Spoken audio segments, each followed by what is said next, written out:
USS Midway is an aircraft carrier for the United States Navy and has served for 47 years before being decommissioned. The ship was commissioned in 1945 and decommissioned in 1992. The USS Midway has sailed all over the world, as well as across every ocean in the world.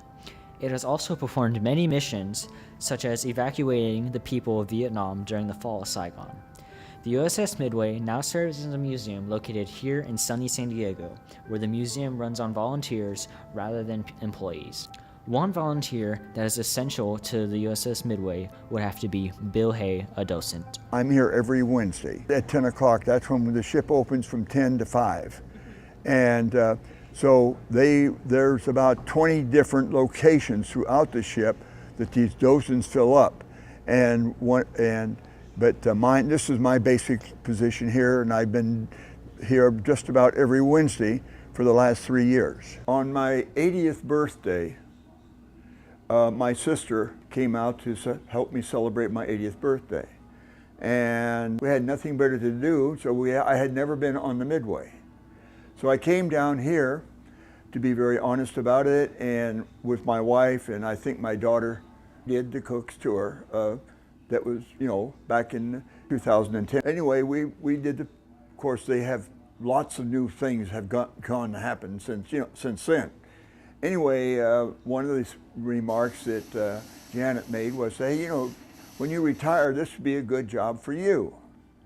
And I thought to myself, no, I don't want anything to do with that. Time marched on, and so I thought, well, I'll just go down to Midway just to see what this volunteering thing is all about. Well, wearing this yellow hat takes a lot of time and effort because they have a very, very extensive program before you can become a docent. And same way with some of the other departments too. I mean, you just don't walk in and slap a yellow hat on you saying, okay, you're here to meet our guests as they come aboard and so forth. I mean, there's hours of time to go through with the manual is about 2 inches thick now, and you have so many hours in classroom, and you have so many hours on the job training, and then you have what we call a walkthrough, which consists of anywhere from 3 to 4, could go anywhere from 3 to 4 hours, depending upon who the mentor is and who's actually asking you all the questions and all the different things that you have to do. And I'm thinking seriously now that coming in on Fridays, and becoming a red hat, which is security. I don't want another 8-hour shift as a docent. I mean, that's enough. But I would like to be. I would like to do something else because I just love it so. And again, well, see, our average right now, we're getting on the average of over 2,000. Now this is the off season because kids are still in school, but right now we're getting an average of over 2,000 guests come aboard daily.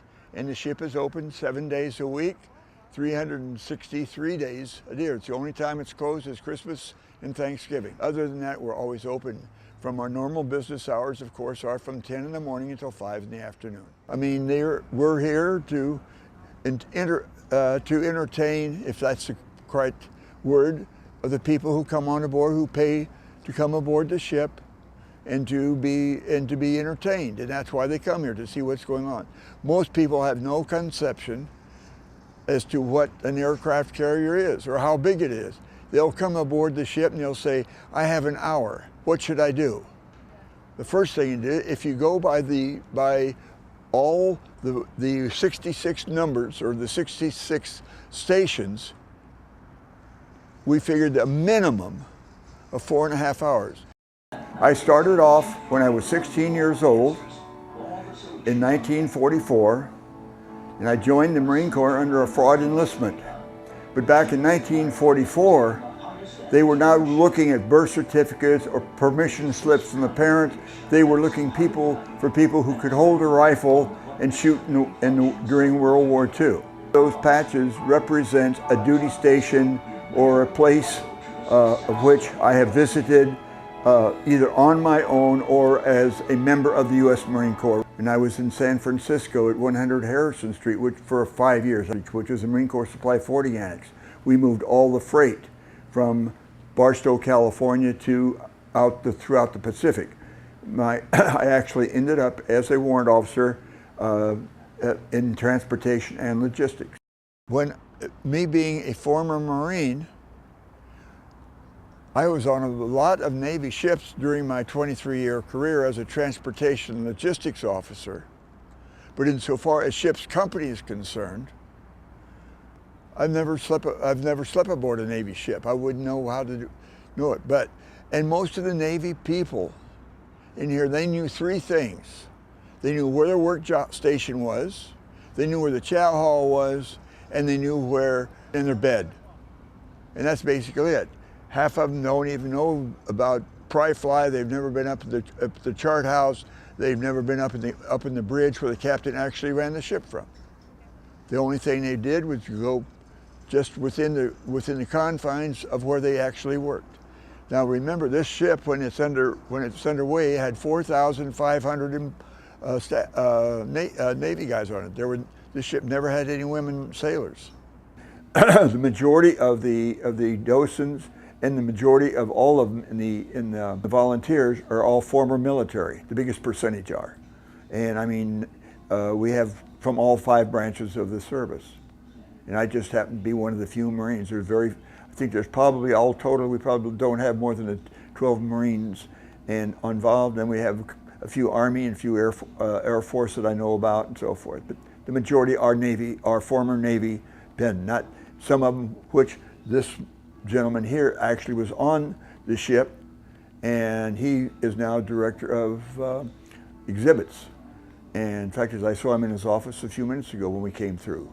But that's another story. But that's pretty much it. Okay. Well, I mean, the most important lesson, I guess it is, to how to be able to answer. We have a very extensive training session. And anybody you see with a yellow hat has gone through that training session. Well, this gives me an outlet to meet with my peers. I mean, and regardless of what rank the person had while on active service, doesn't apply here. Half the time, I don't even know their last names, let alone what rank they were. Now they can wear their rank on their baseball cap if they so desire. Like I do, I'm a warrant officer. I was a retired warrant officer. I put 23 years in the Marine Corps. And I traveled all over the world. Like I mentioned a moment ago, I've been on every continent in the world. I don't think any of the docents here, these are the biggest percentage of the docents here, as well as all the other volunteers, are all former military, the biggest percentage. And I don't think any of us are out here trying to make an impact. We're here to answer their questions and to let them know what a military lifestyle is like. I mean, after all, like I've mentioned, I started off at 15 in a military academy. At 16, I was in the Marine Corps. And so the service has been I've been wearing uniforms my entire life. As you can see now, I'm in a docent uniform. So, but again, that's just my lifestyle.